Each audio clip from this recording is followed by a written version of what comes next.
This is ThinkTech Hawaii. Community matters here. Aloha and good afternoon, ladies and gentlemen. I'm Pauline Shakmakchin, your host for Outside In. Last month, there was quite a bit of excitement here in Hawaii, all because somebody pressed the wrong button. But frankly, my guest and I don't understand what all the drama was about. Joining me to discuss this nonsensical non-event is Ralph Casa, president of PAC Forum. Good afternoon, Ralph. Good afternoon, Pauline. We're going to have a little bit of a light-hearted conversation today about what happened on January 13th. And just before I ask what you were doing that morning, I'm going to tell you what I was doing. So a lot of my guests on ThinkTech are aware that I don't really use mobile devices too much, usually just when I'm driving in the car in California. So at around 8 o'clock, I'm usually having a cup of tea on the lanai. And from where I am here in Hawaii, I have a beautiful view of Fort DeRussy. You see the greenery and you see the lovely ocean from my vantage point. So I was actually completely oblivious to what was going on until about an hour later when I walked back in and pour myself another cup of tea and turn on the television just to see what was going on. And I found out what happened. And then I said, oh, well, that's Hawaii. That's typical. So that was my reaction. It wasn't such a dramatic reaction as we saw from people being interviewed on the street. So what were you doing that morning, and what was your reaction to it? Well, I was on a plane flying from Switzerland to LA on my way back home from a conference. And by the time I landed, it was essentially all over. But when I heard that there had been this alert, my first reaction was that it must have been a hack or a prank, because I was pretty confident that North Koreans, even during a period of tension, wouldn't be launching a missile at us. And right now, where they were in their diplomatic truce for the Olympics, it was even less likely. And I was particularly struck. One of the gentlemen who makes videos for us, Tim Apicella, he went out into the street and did several long segments about people's reactions in Hawaii. And most of them were fear-oriented, because it's always fear first, and then the anger sets in. But I didn't experience either of those two emotions because I'm used to traveling quite a lot, and I've stayed in, visited, and lived on several islands. And island communities operate differently from continental communities. It's a lower market. And that's not a judgment on my part, it's just true, and every single well-traveled individual knows that. So I think there are two factors at play here. There is the lack of understanding that a lot of mistakes, a lot of things like this happen on small islands. This isn't a small incident, this is quite serious, but, and I'm not dismissing it, but it's typical. That's all I'm trying to get across in terms of my reaction. And the other factor is a lack of awareness of the true capabilities of North Korea, regardless of what is put on the television, because I think sometimes the news broadcasts kind of feed that fear and promote that fear and then the anger into the public. And really there's nothing much going on. So I read your comment in the Star Advertiser that you stated that there's a less than 1% chance of Hawaii actually being a target for the North Koreans. So is that conclusion that you've come to based on their true capability, your knowledge of their true capabilities? Yeah, I mean, an attack, when you assess the likelihood of an attack, you look at capabilities and you look at intentions. If you don't have the capabilities, then it doesn't matter what your intentions are. You can have the worst intentions in the world, and all that's going to do is cause you to be a grumpy person. But if you have the capabilities, then you have to assess whether the intentions are there. The North Koreans, in my view, don't yet have the capability to put a nuclear warhead on a missile, fire it thousands of miles away, re-enter the atmosphere without burning up, and actually hit a target.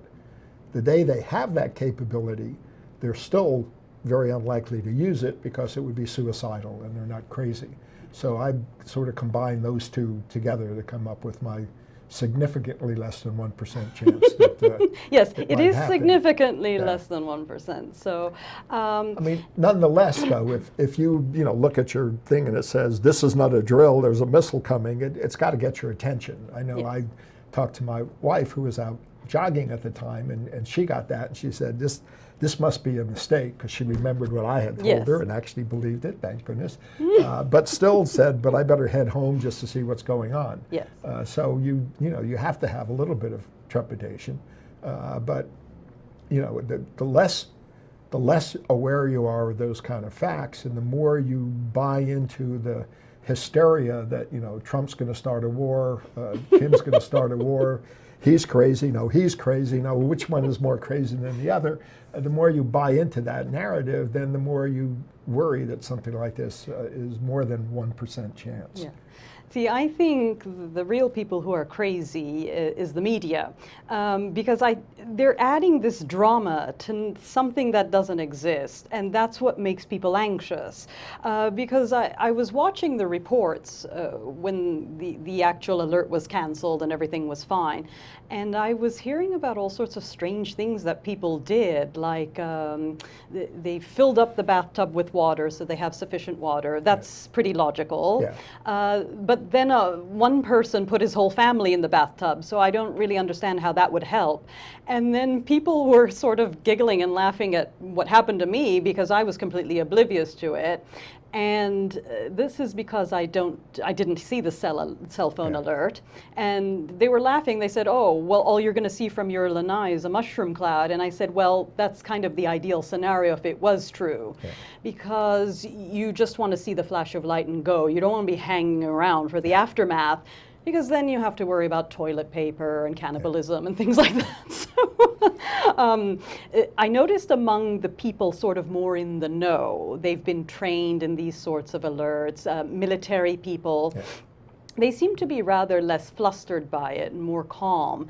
And there is this calm to a military individual because their mind is prepared for these sorts of incidents. And I know, talking to such persons, that they have everything mapped out in their mind. They know exactly what they're going to do very logically.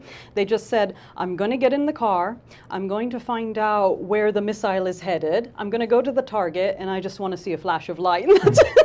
Because they know it's much worse if you hang around afterwards. Well, actually, I mean, that's sort of silly, quite frankly, because the reality is, unless you're very close proximity to ground zero, your chances of survival are pretty high. So if it were to hit, say, Pearl Harbor and you're in Hawaii Kai, you're going to just hear a lot of noise, but you're not going to be an immediate casualty. You want to close your doors and everything else. The last thing you want to do is sort of rush to it to see. This is like the crazy people, in my view, here in Hawaii, who, when there's a tsunami warning, rush to the beach so that they can watch the wave. And you say, yeah, that's not the best thing to do. That's only if you're really convinced it really isn't a tsunami warning, so there's nothing to rush to the beach to see. But if there is one, I'm comfortable that I live on the 4th floor and I can look out my window and watch the ocean, but I'm not too worried about running to the beach. Yeah, so at the time when this was supposedly all happening, I was looking outside. There was nothing remarkable about that day for me. It was just as beautiful as every morning. I have my cup of tea and it was just as pretty. There was no screaming. I didn't hear people panicking in the building I am in. So I think most people just slept in, and then there's these few... I think a lot of people slept through it, yeah. And a lot of people didn't believe it, or they assumed that this was just a hack or something. Keep in mind that while people got their email alert, that only works if you happen to have your iPhone with you and, and you're reading it. What's supposed to happen is that the sirens are supposed to go off, warning you of an attack. The sirens didn't go off. So if you, a normal person, didn't hear the sirens, didn't worry, or read this, then saw that there were no sirens and assumed that this must not be right. So I think there were more people panicking who were tourists. Yes. Or if you get 1 million people, there's got to be a couple of people who are panicking, and they're the ones that are going to get the press attention. And if you just said it's no big thing, or I was having tea and missed it, you're not going to make it on the evening news. But more tea, anybody? Yeah, yeah. So I noticed some people, they came to this realization, because some of the reactions were, oh my gosh, I'm going to die. And I said, well, yes, we all are one day. So, but this business about the media and what's driving the panic even more and making people worried unnecessarily, it reminds me of the film Being There with Peter Sellers and Right. Shirley MacLaine. Chance the Gardener. Yeah, that's I right, remember Chance it. the Yeah. Gardener. So for anybody who hasn't seen this film, I recommend you see it. It's a little bit quirky, it's highly entertaining, it's a bit esoteric, but I think it brings home a very important point where the lead character, his name is Chance the Gardener, and he was the gardener for a very wealthy gentleman on the estate. And he's never come out of the estate, he's never left the grounds of the property. And his whole conception of the world is what he gets from the television. Yeah. So this reminds me of that film, because if you knew better, if you knew certain things, like for example, I went to an entire conference on North Korea. It was about a decade ago, but I don't think much has changed, where we were discussing the actual capability, and they were telling us from the people on the inside who've been on the ground there and who have certain connections, that they carry plutonium rods on oxen. So it's not that advanced, and every time a missile does go up, it just lands in the Japan Sea. So I don't see what the real threat is, as you say. Yeah, I mean, I think that one of the problems is that if you're an intelligence officer and you're assessing North Korea capabilities, you're going to assess the worst case because you have to prepare for the worst case. So worst case, they're capable of doing that today. Next to the worst cases, they can do it next Tuesday, and the realistic case is that they're still 6 months away or something like that, or 6 years away, we don't know. It would be wrong, though, to underestimate the North Koreans, because every time we've underestimated them, they've done some pretty remarkable things. They've had 6 nuclear tests now, they've had long-range ICBM tests, they've actually had a submarine-launched ICBM test. So they're mastering the technology. They're getting there. Mm-hmm. Whether they can strike Hawaii today, I don't believe so. But certainly they're much closer today than they were 10 years ago. So you can't dismiss the threat. I think you just have to put it in perspective. But then you have to look at the intent as well as the capabilities when you assess how worried you should be or not be. Okay, so the North Koreans are getting there and we're being there. So we're just going to take a very quick break, and we'll come back to discuss the button pusher. Yeah. Yes, our famous button pusher. Good. We'll be right back after this quick break. This is Think Tech Hawaii, raising public awareness. Freedom. Is it a feeling? Is it a place? Is it an idea? At DiveHeart, we believe freedom is all of these and more, regardless of your ability. DiveHeart wants to help you escape the bonds of this world and defy gravity. Since 2001, DiveHeart has helped children, adults, and veterans of all abilities go where they have never gone before. DiveHeart has helped them transition to their new normal. Search diveheart.org and share our mission with others, and in the process help people of all abilities imagine the possibilities in their lives. Hello everyone, I'm DeSoto Brown, the co-host of Human Humane Architecture, which is seen on Think Tech Hawaii every other Tuesday at 4 p.m. And with the show's host, Martin Despang, we discuss architecture here in the Hawaiian Islands and how it not only affects the way we live, but other aspects of our life, not only here in Hawaii, but internationally as well. So join us for Human Humane Architecture every other Tuesday at 4 p.m. on Think Tech Hawaii. Welcome back to Outside In, everyone. We're discussing the button pusher now. So let's talk about this poor chap. Yeah. It's at the end of quite a lot of abuse. There are all sorts of strange little facets to what's going on. We're getting bits and pieces here and there every day about what actually happened on the day. My suspicion is we're not going to know the full story until a larger amount of time has passed. Or ever. Or ever, Yeah. yes. Well, you have, isn't it 30 years for declassified? Yeah. Isn't it? So we have to wait 30 years to find out what actually happened, like with the JFK assassination. The story we have so far are these kind of strange elements at play. And one of the peculiarities I've picked up is this business about Governor Ige couldn't locate the password for his Twitter, and that's why he couldn't cancel the alert, which I find strange because, I mean, I'm not in the executive branch of government here, but my understanding with diplomatic heads, ambassadors, the staff are in charge of those sorts of things, not the actual chief person themselves.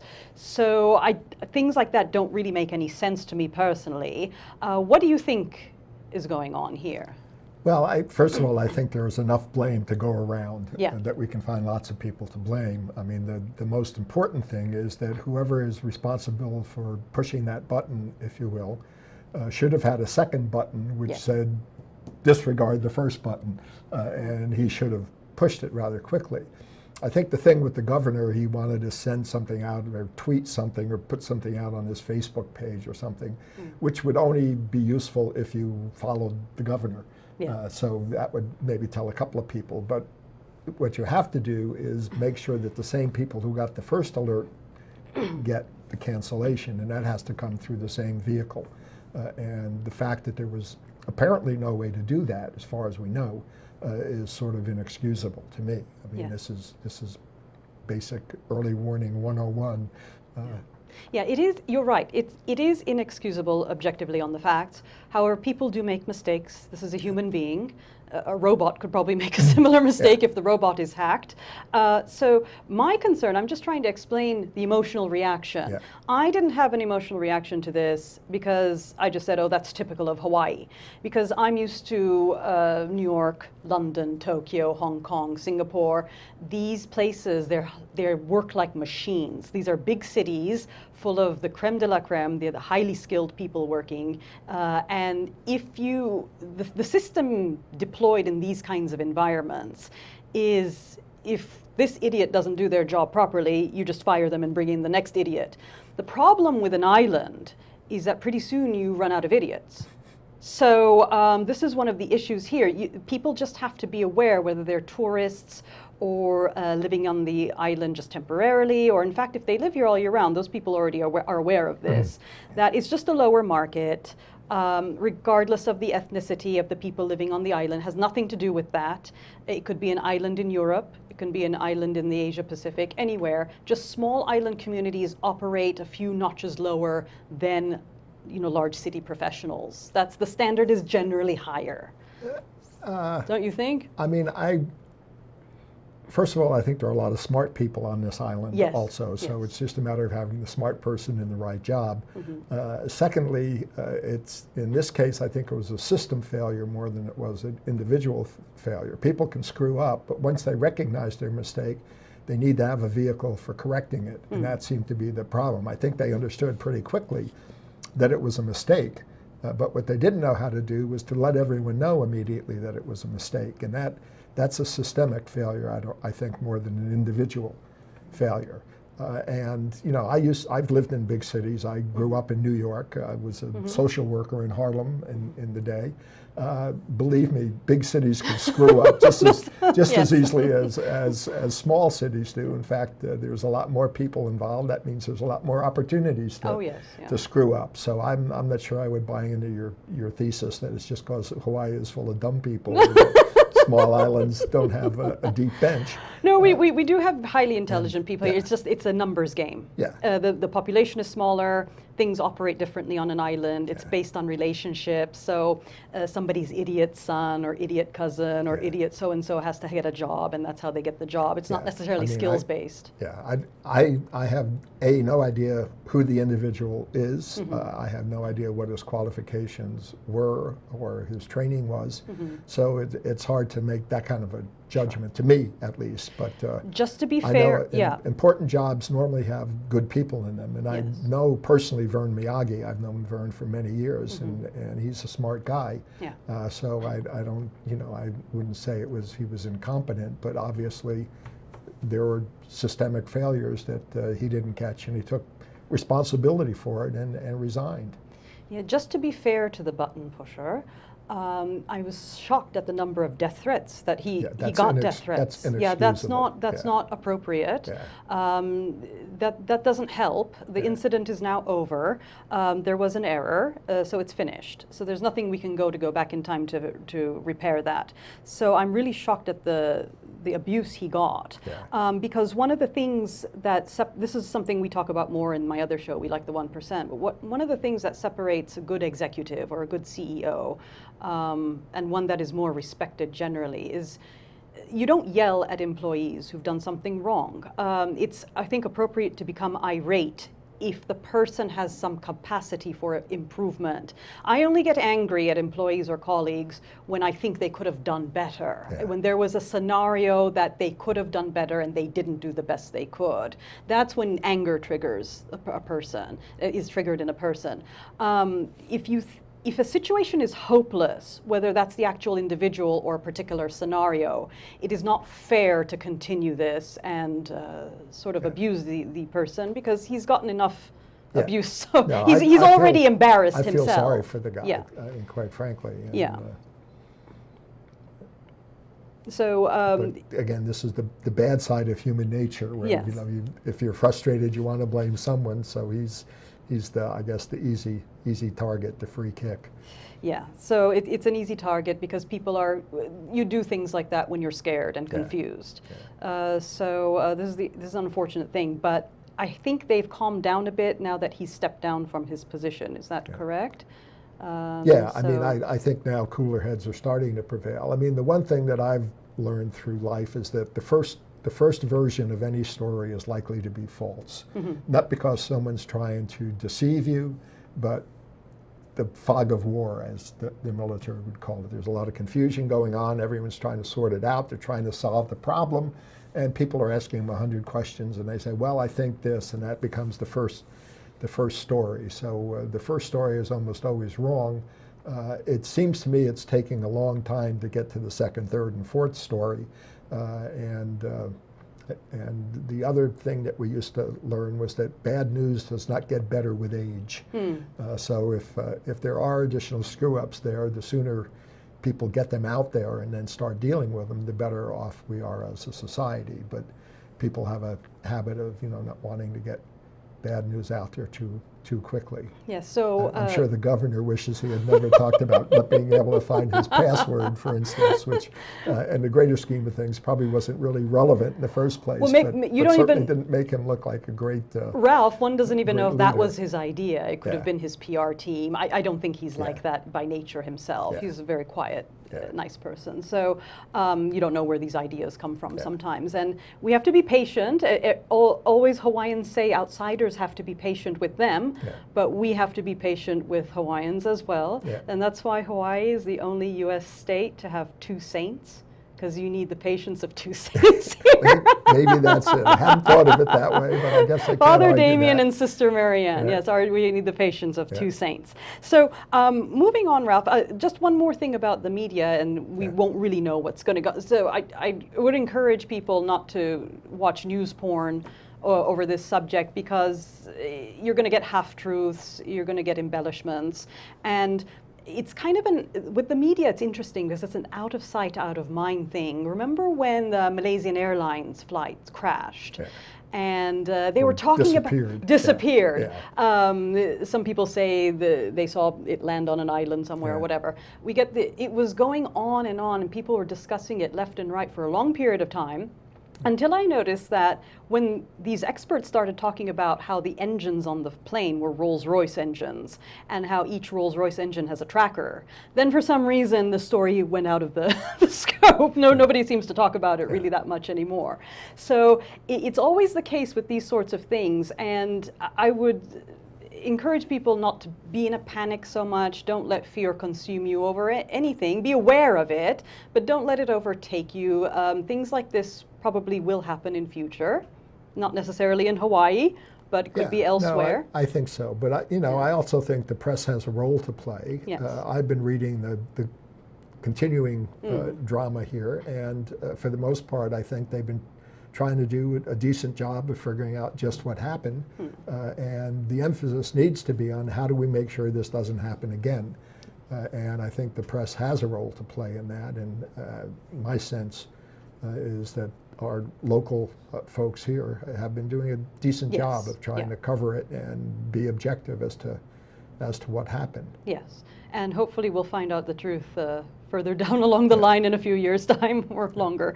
So in the few remaining minutes we have, Ralph, I just want to talk about your work at PAC Forum. Sure. So what is PAC Forum about? I know you've been a guest on Think Tech before, but for those viewers who are tuning in to this particular show who have never heard of PAC Forum, tell them a little bit about your work there. Yeah, we're a foreign policy think tank. We've been here for 43 years now, founded by a retired admiral named Joe Vasey, who's 101 years old and still as sharp as can be, is still writing articles, Excellent. et cetera. Joe wanted to find a better way of solving problems other than people dropping bombs on one another. And that's what we've been doing. So we hold regular dialogues with the North Koreans. We're one of the few organizations that actually talk with them and they talk back. And you go to North Korea And, yourself. I've met North Koreans in other places. I've met with them in Switzerland and Chiang Mai recently and in other places. And we have dialogues with the Chinese and the Taiwanese. We have, U.S. and Russia, South Korea, working a lot on U.S.-China relations and trying to, things like the nuclear posture review and how do we square that circle and stay on track. But it's all, I joke we have sort of an overactive Mother Teresa gene. We're trying to, Lots of trying to make saints. the world a better place. And, You need many saints here. Yeah. So, and you've got your big annual fundraiser coming have up in our March. big Tell annual, people about that if they fund- want to attend. Yes, Say absolutely. Go to www.pacforum.org and you can get information on it. This year we'll feature a conversation with Rich Armitage, the former Deputy Secretary of State, a very outspoken individual. He was deputy under Colin Powell, had been Assistant Secretary of Defense prior to that. Very knowledgeable, very outspoken, and we'll do a conversation like you and I are having, but on a stage in front of 300 or 400 people. And all of the money will go toward helping our fellowships and helping us survive and continue to find a better way. So apart from your annual big do Yeah. that you have in March normally, people can become members of PAC Forum, right? Absolutely. So what happens during the normal cycle of events, the schedule of events? What kind of speakers do you get at PAC Forum? Well, we bring in a variety of speakers. We start off each year with a year that was and will be, where from our internal staff, we will sort of talk about what's happened in the last year and where things are going. And then we bring in guest speakers from time to time. We've had the chairman of the Joint Chiefs of Staff here. We've had the former ambassador from Korea.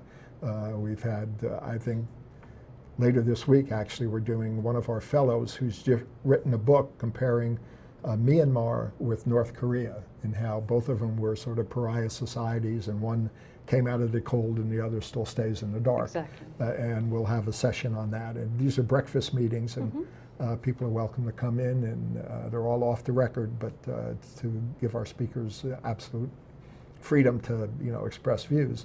And we do this probably 15, 16 times during the year. We Okay. also publish our PACnets and other commentaries.